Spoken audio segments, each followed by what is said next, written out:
就呢個風窗就已經2萬蚊啦，你睇下景觀幾靚啊！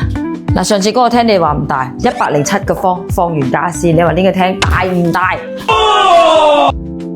都話現在嘅二手房唔蝕個幾十萬出嚟，都唔算有性價比。而今日呢一間屋，淨係計業主買入嘅價錢已經蝕咗40萬啦，未計佢裝修同埋封窗嘅價格。位於府西少有嘅大小區，雙景型嘅配套，如果想喺府西呢邊揾一間可以拎翻入住嘅3房2衛嘅話，真係可以睇一下呢一間屋。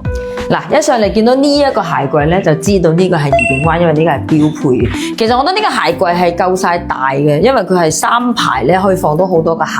咁而今日呢一間屋咧，業主咧其實係我朋友嚟嘅，佢本來咧就係做裝修嘅，所以佢喺用料同埋裝修嘅搭配上邊咧，雖然係睇起嚟係簡簡單單，但係你色調啊各方面嘅嘢，你可以睇到佢都係已經係整好晒㗎啦。咁你現在咁樣整體睇落嚟咧，其實間屋咧客廳係真係好闊落嘅，並且佢哋搭配得非常之溫馨啦。咁呢啲沙發，因為佢已經長期冇住嘅原因，佢係冚住咗。但係其實呢張沙發本來係好可愛嘅。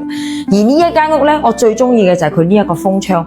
你睇下佢呢一個陽台咁樣封完窗之後咧，下邊既可以望到泳池、籃球場啦，然後呢一度嘅話，亦都可以作為你哋一個榻榻米嘅。兩公婆嘅話，可以喺度放張圓台，放兩張沙發喺度坐到望住景觀啊，享受下人生。亦都可以作為你嘅茶台，亦都係做好晒呢一個防蚊紗窗。如果咧你間風窗咧冇地方晾晒咧，業主呢度亦都係裝咗一個可以晾晒嘅。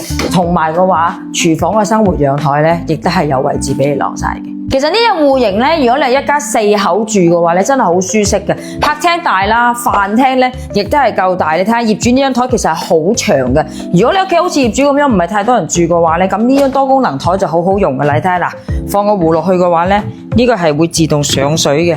跟住咧呢一度咧亦都有埋呢一個電磁爐啦，咁你一齊喺度又可以打邊爐，可以食飯，都係冇問題嘅。咁而廚房嘅話咧，3件套有齊嘅啦。嗱，洗碗機喺呢一度，廚房個空間亦都係夠大，並且生活陽台嘅呢一個位置，業主已經幫你整好晒。